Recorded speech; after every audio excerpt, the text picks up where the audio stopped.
Assalamualaikum warahmatullahi wabarakatuh. Selamat datang di Hidayatuna.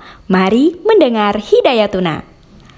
Selama 6 menit ke depan, Farah Ikvina akan menemani kamu di Hidayatuna dengan judul artikel Upaya Santri Menjaga Tradisi Keislaman Indonesia, karya Abdus Salam. Gus Dur dalam bukunya Islam Kosmopolitan berpandangan bahwa pesantren adalah subkultur. Sebagai subkultur, menurut Gus Dur, ada 3 unsur pokok yang menjadi prinsip pendidikan pesantren yang tetap bertahan sampai sekarang. Pertama, pola kepemimpinan yang berada di luar kepemimpinan masyarakat umum. Kedua, literatur universalnya yang terus dipelihara. Dan ketiga, adanya sistem nilainya yang terpisah dari yang diikuti masyarakat luas. Sebagai subkultural, pesantren telah mewarnai pendidikan khas Indonesia. Tidak hanya mewarnai, pesantren juga menjadi penjaga dan pelestari tradisi keislaman di Indonesia. Lebih dari itu loh, pesantren juga mampu melahirkan kader-kader tangguh untuk merawat Indonesia. Terhadap kekhasan Islam di Indonesia, diperlukan upaya-upaya santri dalam menjaganya. Upaya yang menurut penulis tidaklah mudah, bahkan menemui berbagai tantangan.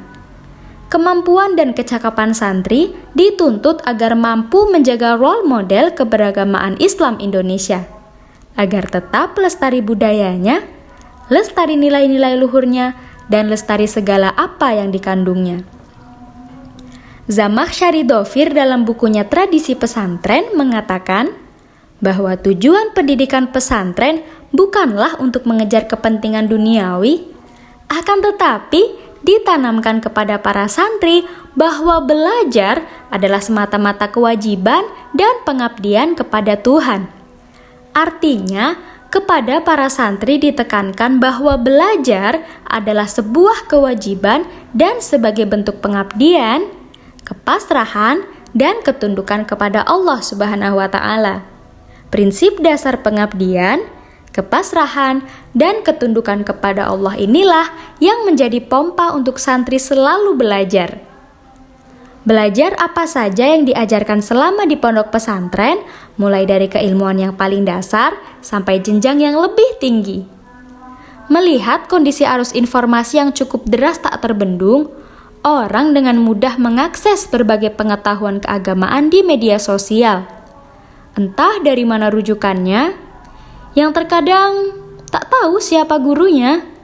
Tentu ini berbeda dengan tradisi keilmuan di pesantren yang harus bandongan ataupun sorogan dalam proses transfer keilmuan.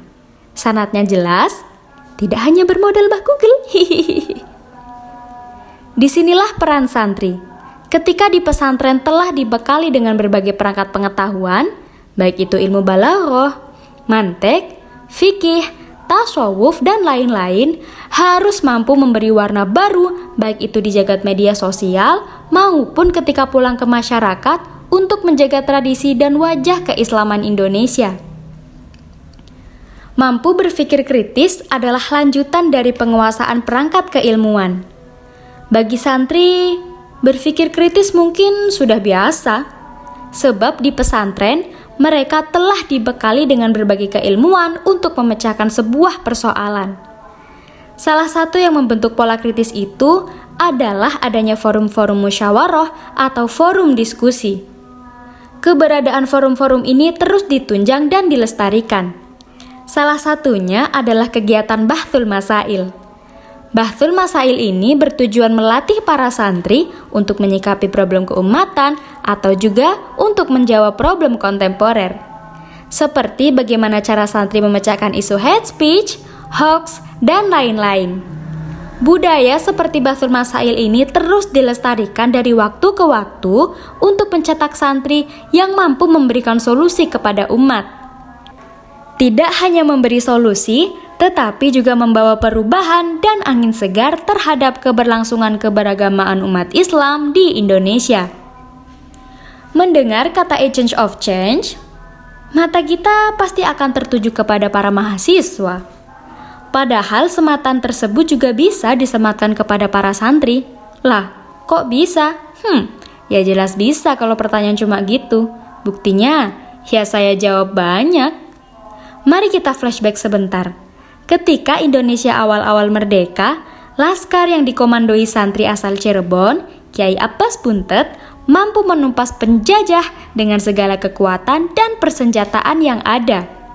Lebih jauh lagi, Kiai Hasyim Asy'ari, Kiai Wahab Hasbullah, Kiai Bisri Samsuri dan kiai-kiai lainnya mampu membentuk gerakan keagamaan yakni NU sebagai garda terdepan menjaga NKRI. Hari ini sudah tidak bisa dipungkiri lagi, santri mampu merangkak masuk ke berbagai lini, entah itu politikus, konglomerat, dan lainnya. Gus Dur misalnya, pernah menjadi orang nomor wahid di negeri ini. Gus Dur adalah seorang putra dari Kiai Wahid Hasyim dan cucu Kiai Hasyim Asy'ari yang notabene-nya tidak hanya santri. Di tangan para santri, kita masih banyak menyimpan harapan-harapan besar yang tidak hanya membawa Islam rohmah, tetapi juga membawa perubahan ke arah yang lebih baik. Semoga negeri ini selalu menjadi negeri yang baldatun, thayyibatun, wa rabbun ghafur. Kalau kamu suka mendengar Hidayatuna, jangan lupa like, comment, and share. Semoga jadi amal jariah ya. Dan nyalakan lonceng agar tidak ketinggalan tema-tema menarik dari MM Hidayatuna lainnya. Sampai jumpa di MM Hidayatuna edisi berikutnya. Tetap patuhi 3M dan jaga kesehatan. Saya Farah Ikvina Amala Sofa. Sampai berjumpa kembali. Wassalamualaikum warahmatullahi wabarakatuh.